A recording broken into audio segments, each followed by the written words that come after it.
palay ay simbolo ng buhay. Sa likod ng bawat ani ng magsasaka, naroon ang kwento ng dugo at pawis upang itaguyod hindi lamang ang kanilang pamilya, kundi ang bawat pamilyang Pilipino. Ito ang programang nagbibigay pugay sa ating mga magsasaka at tumatalakay sa yaman ng agrikultura na siyang haligi ng ating bayan. Handog ng PhilRice at Life Radio DZ80 1512 Southern Luzon. Narito ang programang Palay Bida sa Life Radio Lucena.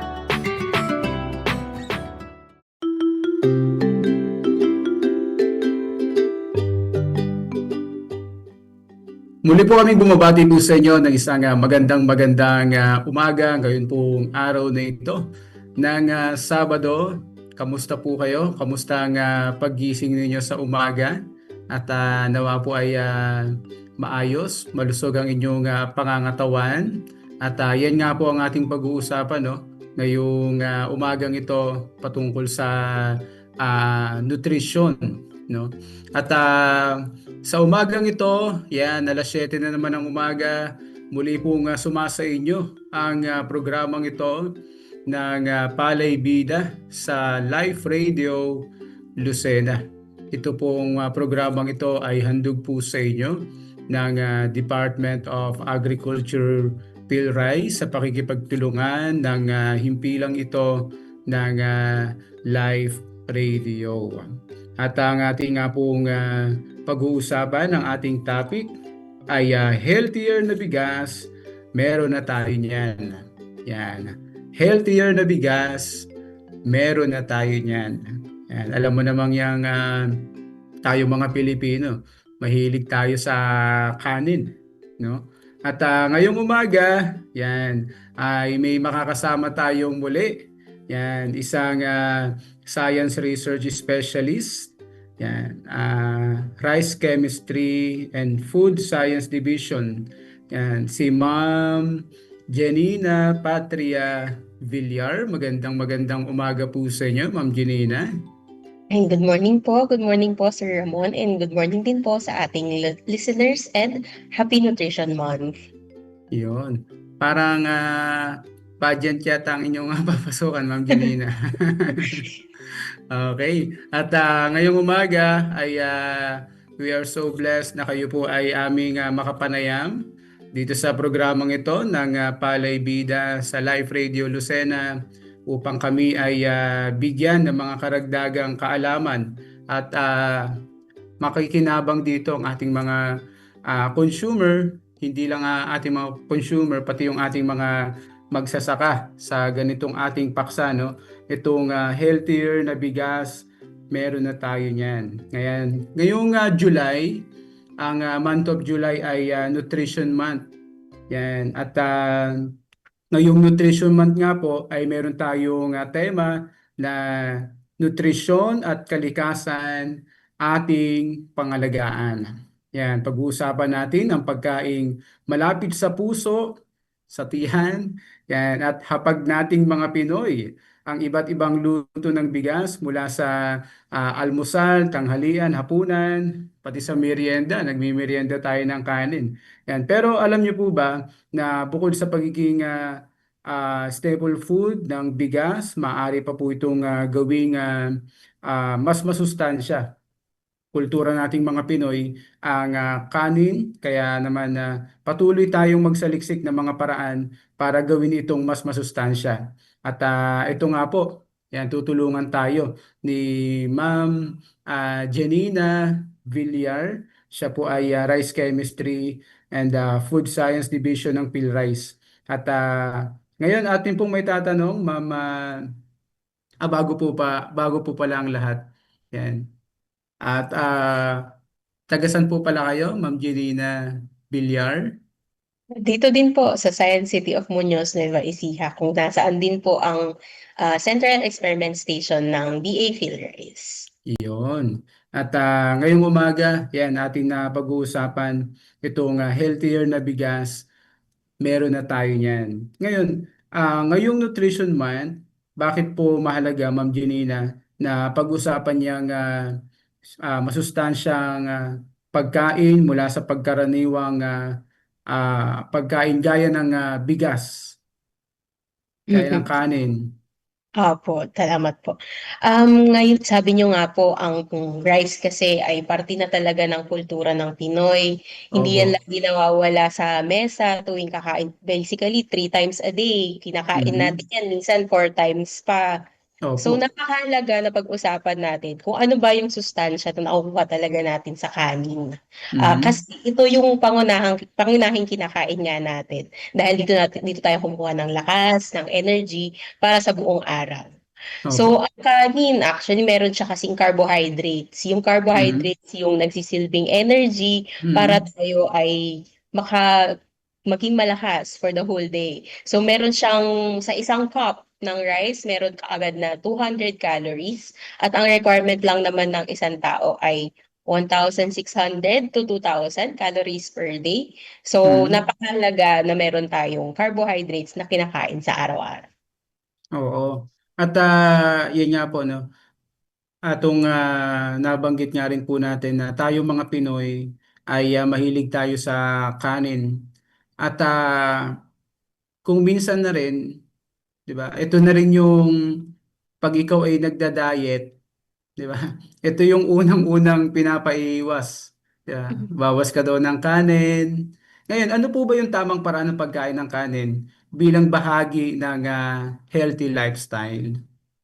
Ayan.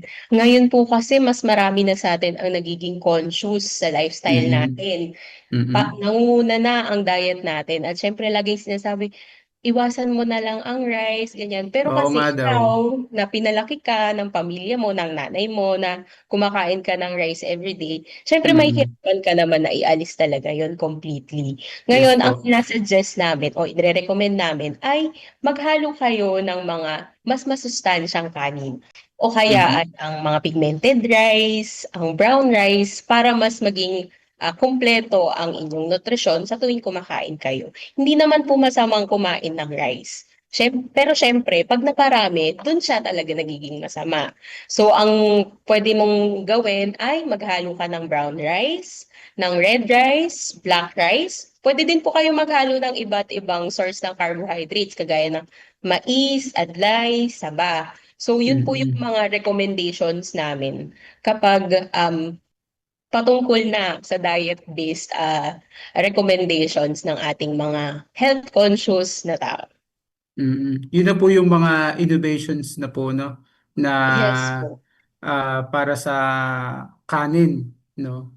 At Mhm. yung bigas, yung brown rice, ano po, yan, yung mas masustansya yan. Nababanggit nga rin po na yung brown rice, ang kagandahan yan ay kakaunti lang din talagang makakain mo dahil baga mabigat siya sa tiyan. Tama po ba? Mhm. Oo, Tama baga po, ma nakakabusog po siya. nakakabusog siya. Baga matagal matunaw. Kasi meron Oo, pa po siyang dietary fiber. So yung ayun. dietary fiber kasi parang napapatagal niya yung pag-breakdown ng carbohydrates. Kaya ngayon, hindi ka bigla na lang mahuhupa ka na sa energy. Meron pa po bang ibang masustansyang uri ng bigas na pinopromote ngayon ng Department of Agriculture PhilRice? Bukod po sa brown rice at yung sa Mm-mm. colored rice natin, may iba't iba pa po tayong rice. Ngayon po ay sinisimulan na po namin ang pag-deploy ng low glycemic index rice at ng high zinc rice. So yung low glycemic index rice po kasi, ang Mm-mm. kinaiba po niya sa regular natin na kanin ay hindi niya agarang mapapataas yung blood sugar mo. So, Yun. perfect siya sa mga taong Mm-mm. nagme-maintain ng blood sugar nila, lalo na sa mga Oo. may diabetes. Oo. Kaya yan, no? Yung anong bigas nga po uli yun? Low glycemic index rice po or low GI rice. Oo. Palibawa, diabetic, saan po ba makakabili ng ganyang uri ng bigas? Sa ngayon po, ang low GI rice ay ipapamudmod po ng field rice, pero wala pa po kasing nakaset na schedule. Pero ang pwede nyo pong gawin ay bumili po muna kayo ng brown rice at ng pigmented Yun. rice. Yung brown rice po kasi at pigmented rice, makikita nyo na po yan sa mga nagbebenta ng bigas. So meron po tayong rice traders at meron din naman po sa mga grocery. Yun. Kaya sa mga kapalay po natin, no, sa mga nakikinig ngayon, kung kayo po ay nagda-diet, yan, lalo na nga po kung kayo ay diabetic, yan, talagang mas maganda po para sa inyo yung brown rice, pigmented rice. At para po sa ating mga tagapakinig, yung ano po ba yung mga sustansya ng taglay ng bigas na nabanggit niyo po kanina? Paano po ito nakatutulong sa ating kalusugan? Ayan. So, ang mga nabanggit ko po ay yung sa brown rice at yung sa pigmented rice. So, yung brown rice po kasi ay meron siyang dietary fiber nga po. Kasi yung ipa Mm-mm. niya, tinanggal lang, Mm-mm. tapos meron kang natira na yung mismong white rice mo at saka yung iyong darak. So, yung darak po kasi high in dietary fiber content po yun. So, ang dietary fiber po, nakakatulong po siya sa ating katawan na hindi po bigla ang mako-convert yung carbohydrates into sugar. Kaya ngayon na may maintain na yung sugar mo ay hindi agarang tumataas. So meron din po tayong black rice at red rice o pigmented rice po pag ang kanilang general term. Ito Mm-mm. pong red rice at black rice, meron po silang anthocyanin. So yung Mm-mm. anthocyanin po, yun po yung nagkakos kung bakit sila may kulay. Kaya po, ang anthocyanin po, bukod po sa natural pigment siya din Mm-mm. ay isang antioxidant. So, ang antioxidant po ay napakahalaga sa ating katawan dahil ang ating katawan po ay nagpo-produce ng free radicals, kung saan Mm-mm. itong free radicals na to ay dulot din ng ang oxidative stress. So, kunwari, na expose ka sa pollution, ganyan, o kaya kumain ka ng hindi maganda. So, napupuno yung katawan mo ng free radicals. Ngayon, yung antioxidant, siya ngayon yung lalaban para mabawasan yung free radicals mo sa katawan at hindi lumala yung mga sintomas mo. So, yun po ang Yun. napakahalaga pag kumain ka ng red rice at black rice. Meron po silang phytochemicals and antioxidants. Yun. May tatanong ko naman po, no, Ma'am Janina. Halimbawa, ako ay hindi ako sanay kumain ng brown rice o kaya pigmented rice. Pwede po kaya yun, halimbawa, yung mga nabibili natin sa merkadong bigas, tapos haluan po natin ng pigmented rice o kaya brown rice. Okay lang po ba yan?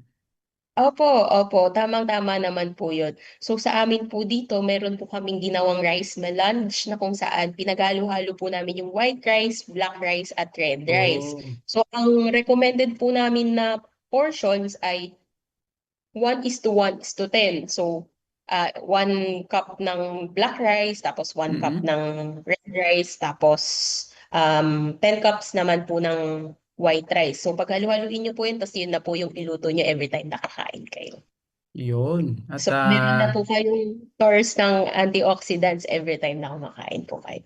yan, tamang-tama, no? Sa mga nag-aalmusal ngayon, nakakakuha na kayo ng tip kay Mama Ginina Pilyar. At sa mga oras na ito, Ma'am Ginina, yan, natin po munang puputulin ang ating talakayan at bibigyan po muna natin ng daan ang itong mga mahalagang paalaala. Patungkol din ito ngayon sa mga pinag-uusapan natin ngayon nitong patungkol sa healthier na bigas, ano? At bigyan po muna nating daan ang ilang mga mahalagang paalala mula sa Department of Agriculture, PhilRice. May kilala ka bang may mataas sa blood sugar level? Labis ang timbang? Pakisabi na itry ang low glycemic rice tulad ng PSBRC86. Ito ay hindi agad natutunan ng katawan kaya mas mabagal ang pagtaas sa blood sugar. Nakatutulong ang low glycemic rice sa pagpapanatili ng mas maayos na blood sugar at gustong timbang. Itry mo na! Let's be responsible.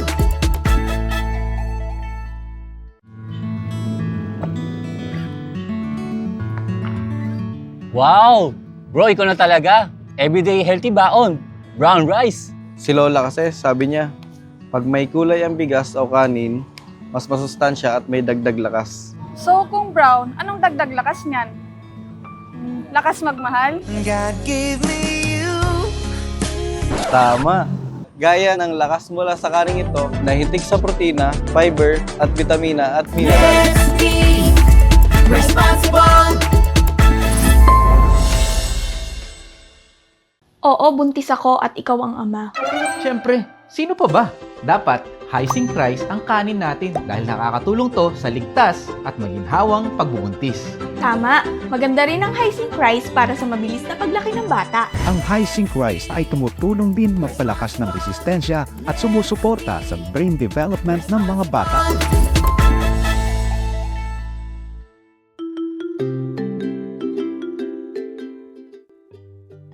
Okay, yan. Muli pong nagbabalik ang programang ito ng Palay Bida sa Live Radio Lucena. Muli po ang programang ito ay handog po sa inyo ng Department of Agriculture PhilRice.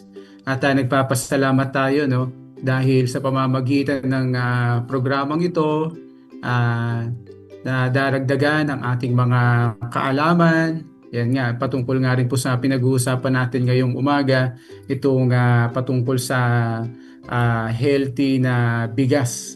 Yan. At ngayong umaga, yan, patuloy po nating makakasama si Ma'am Janina Villar. Magandang umaga po, Ma'am Janina Villar. Magandang umaga po, Sir Ramon. Yan, baka meron po kayong gustong i-shout out. Yung mga tropa po natin dyan sa dyan sa Ayun Nueva po. Ecija. Ay shout out po sa mga listeners dito sa Lucena and shout out din po sa mga taga Muñoz, Nueva Ecija. Yan, magandang umaga po sa mga taga Muñoz, Nueva Ecija. At yan nga po, napag-uusapan po natin yung mga patungkol sa iba't ibang klase ng bigas. Ngayon, meron po ba itong kaibahan? Pag niluluto po, Ma'am Janina, pag niluluto po yung gaya ng mga brown rice, black rice, baka iba ang paraan ng pagluluto nito kaysa dun sa karaniwang bigas na nabibili po natin sa merkado. Pareho lang po ba yung paraan ng pagluluto po? Opo. So, ang brown rice po, ayan po kasi ang form niya ay yung bigas before pa siya kiskisan. Kaya po may natitira pang darak sa loob. Ngayon, since meron pa po siyang darak, mas matagal po yung kailangan na pagluto. So, sa bawat isang tasa po ng brown rice o kaya ng black rice at red rice, kailangan po ng 2 tasang tubig kapag Yun. lulutuin nyo na po siya. And kung gusto nyo po na mas malambot pa, pwede nyo din po siyang ibabad for 30 minutes pa bago nyo po siya ilutuin. Yun. So, sa low GI rice naman po or low glycemic index rice, kagaya lang po ng regular na kanin dahil wala naman po itong bran kagaya po ng sa brown rice. Okay. Kaya yan sa mga nanonood, sa mga nakikinig po ngayon at nagpaplano kayo na bumili ng mga ganitong uri ng bigas, yung brown rice, red rice, yung black rice, yan. At kung minsan kasi nagtatalo sa halimbawa, pag kinulang ng tubig, di ba? Parang hindi napapantay yung luto, nahihilaw. Kaya gaya po na nabanggit ni Ma'am Janina, yan, balikan nyo na lang po itong ating live, kung gusto nyo pong pag-aralang maigi ang pagluluto. Ngayon, patungkol sa presyo naman po, Ma'am Janina, meron po bang kaibahan? Mas mahal po ba itong brown rice o pareho lang po ng mga nabibili nating bigas sa merkado po? Sa ngayon po kasi ay kaunti pa lang po yung supply ng ating brown rice, red rice at black rice dahil syempre wala din po masyadong demand pa. Kaya po ngayon mas mahal po siya kumpara sa ordinary na white rice. Ngayon po ang presyo ng bigas ay nasa 55, 50 plus dito po sa amin.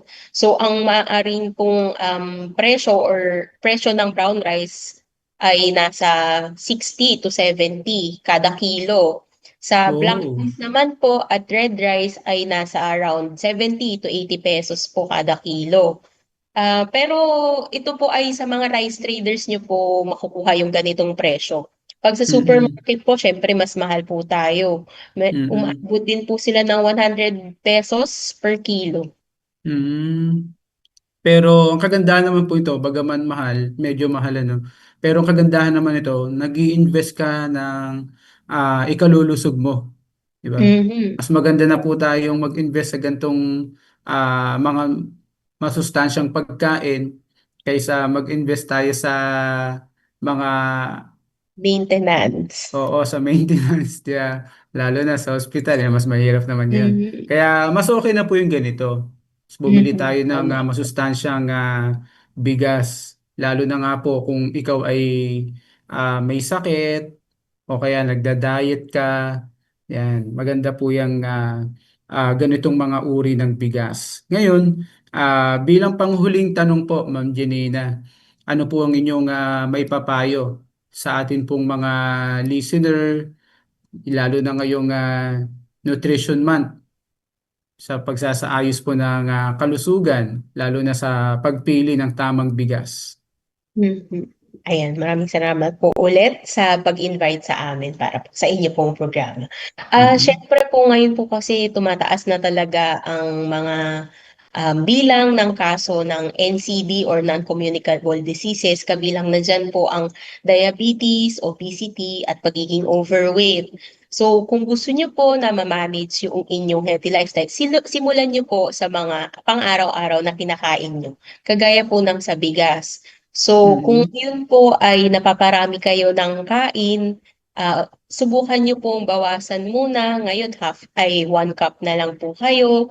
Tapos, magdagdag din po kayo ng mga gulay at ng mga mahalaga pa pong nutrients sa inyong diet. So, imbis na mag-pork, baka pwedeng mag-chicken muna. O kaya Mhm. okwa, yan. So bukod po doon, pwede nyo din pong subukan ang brown rice at black rice at ang red rice. So ito pong mga to ay mabibili nyo naman po sa mga palengke at sa supermarket. Mhm. Try nyo lang po, baka sa inyo ay okay naman po yung lasa. Kasi sa amin po, pag tinitikman namin, mas gusto po namin siya actually kesa sa white rice. So, ito Oo. pong mga masustansyang rice na to ay pwede pong magsilbing pundasyon para makapag-build po kayo ng mas maayos at mas matibay na depensa against sa mga diseases. Yun. Kaya gaya nga po ng nabanggit ni Ma'am Janina, no? Kaya may mga sakit po talaga na bunga na rin talaga ng lifestyle. Di po ba? Yung mga paraan ng pagkain. Kaya maganda yung magkaroon tayo ng healthier lifestyle. At paumpisa niya po, sabi nga ni Ma'am Janina, paumpisa natin sa kanin dahil yan talaga ang ano yan ang kinasanayan nating mga Pilipino eh. At yan, pumili po tayo ng masustansyang bigas, yung brown rice, red rice, yan, mga black rice, mga nabanggit ni Ma'am Janina, Patria Villar. Yan. Maraming maraming salamat po ngayong umaga sa pagpapa-unlock niyo po, Ma'am Janina Patria Villar. Yan, kumpletong-kumpleto, no? Ang inyong pangalan. At sana po muli po namin kayong makapanayam dito sa ating programa sa Palay Bida sa Live Radio Lucena. Maraming salamat po sa mga tips na inyo pong naibigay, naibahagi po sa amin. At parting words po, Ma'am Janina. Ayan, maraming salamat din po Sir Ramon sa pag-invite sa amin at maraming salamat po sa ating listeners. Sana po ay mai-incorporate niyo po or mai-adapt niyo po itong mga nasabi nating practices para po mas maging healthy po tayo. Okay, yan. Maraming maraming salamat po, Mama Janina Villar. Babalikan ko po kayo mamaya. At tayo po darako sa ating pong segment na Palay Tanungan. Ito na ang pinakaabangan nating lahat. Itong Palay Tanungan. Itong ating segment na ito ay naglalayon na mapakinggan ang ating mga tagapakinig sa kanilang mga radyo. Yan, pwede po kayong sumali sa ating pong Palay Tanungan. Napakadali lang pong sumali. Sasagutin nyo lamang po ng tama o mali ang ating tanong. Isesend nyo po yan. Una ay i-text nyo yung live radio space ang inyo pong pangalan space ang inyo pong sagot. Ito po ang tanong po natin. Healthier rice ang pinopromote ng PhilRice tulad ng brown rice, pigmented rice gaya ng red at black rice low glycemic index at high zinc rice na pwedeng pagpilian ng ating mga kababayan.